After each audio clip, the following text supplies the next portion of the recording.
It's quick and easy to sign up to submit registrations that provide the opportunity to file petitions for H-1B workers as an attorney or accredited representative. First, go to my.uscis.gov. If you already have a My USCIS account, click Sign In and enter your email and password. If you don't have an account, click Sign Up and follow the instructions to create your account. If you have an account, choose how you would like to receive your verification code and enter it when you receive it.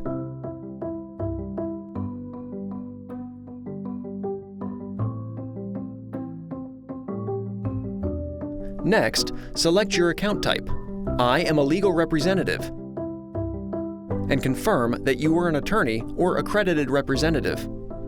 If you received a USCIS account acceptance notice after previously filing petitions or applications by paper, that document has the information necessary to link your account now. Only some paper-filed forms are eligible for linking to your online account. Enter the online access code listed on the notice, along with the date you were accredited or your bar number as appropriate. If you do not have an online access code, simply press Create Account. Next, you will enter your personal information and address. After that, you will choose whether you are an attorney or accredited representative, and then enter your organization name, contact information, and notification preferences. Then, you will have the chance to review all the information you have provided and certify that it is complete and correct.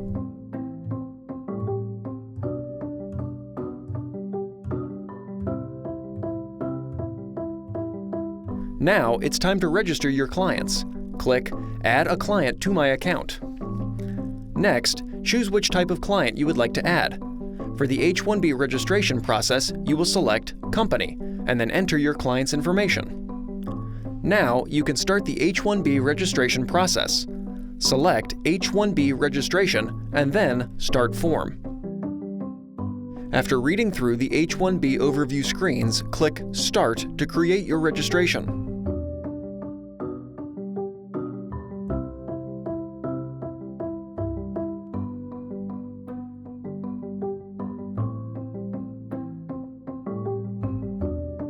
On the following screens, you will provide information about the prospective petitioning company, the authorized signatory, and the beneficiary. After you have provided information about the beneficiary, click Save Entry. You can add registrations for additional beneficiaries and effectively create a batch submission by clicking Add Another Beneficiary. You can submit registrations for up to 250 beneficiaries per submission. In other words, up to 250 registrations in one batch. If you wish to submit registrations for more than 250 beneficiaries, simply repeat the entire registration process to create a new batch of registrations for the additional beneficiaries. You'll have the chance to review your registration or registrations before submission. A red alert message will let you know that you have not completed all fields and required information. A green alert means you can proceed to the next step. Next, you'll review and certify the registration or registrations. The next step is to fill out your G28, Notice of Entry of Appearance as Attorney or Accredited Representative.